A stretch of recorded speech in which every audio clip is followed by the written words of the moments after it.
வணக்கம் மக்களே, சின்ன லிட்டு பெரிய லிட்டு சேனலுக்கு உங்களை அன்போடு வரவேற்கிறோம். இன்றைக்கி நம்ம பார்க்க போகிறது சுரக்காய் சட்னி.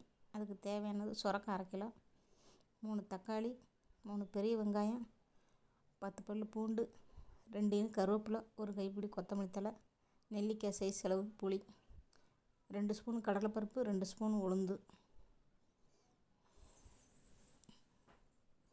3 ஸ்பூனு தேங்காய். சுரக்காயை இந்த மாதிரி சின்ன சின்னதாக கட் பண்ணி வச்சுக்கோங்க. இந்த மாதிரி பொடிசா கட் பண்ணி வச்சுக்கோங்க. வணக்கிறதுக்கு அப்படின்னா தான் அது கரெக்டாக இருக்கும். கடாயில் எண்ணெய் ஊற்றிக்கோங்க. 3 ஸ்பூனு எண்ணெய் காயும் கடுகு உளுந்தையும் போட்டு நல்லா வறுத்துக்கோங்க. இது பொன்னிறமாக வந்ததுக்கப்புறம் எடுத்துகிட்டு 10 பல் பூண்டு, வெங்காயம், இதை நல்லா பொன்னிறமாக வறுத்து எடுத்துக்கோங்க.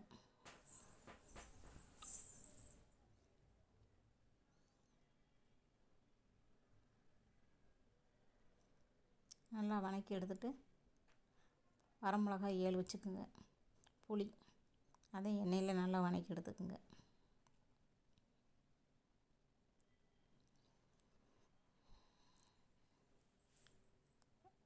அந்த கருவேப்பிலையை போட்டுக்குங்க, கொத்தமல்லி தழையும் போட்டுக்குங்க. நம்ம நறுக்கி வச்சுருந்த தக்காளி 3 தக்காளி அதையும் போட்டு நல்லா வதக்கிக்கிங்க. இது நல்லா வதங்கினதுக்கப்புறமா 3 ஸ்பூன் தேங்காயும் அதில் போட்டுருங்க. போட்டு நல்லா வதக்கி எடுத்துக்குங்க. அந்த சுரக்காயை அதே எண்ணெயிலே சுரக்காயும் போட்டு காய் நல்லா கொஞ்சம் வெக்காடு வேகிற வரைக்கும் நல்லா வதக்கி எடுத்துக்குங்க. அதுக்கு தேவையான அளவு உப்பு போட்டுக்குங்க. இதை நல்லா வதக்கிட்டு மிக்ஸி ஜாரில் போட்டு அரைச்சி இந்த மாதிரி எடுத்து வச்சுக்கோங்க. தாளிக்கிறதுக்கு எண்ணெய் கடாயில் ஊற்றி கடுகு போட்டுக்குங்க. ஒரு சிட்டிகை பெருங்காயத்தூள் போட்டுக்குங்க.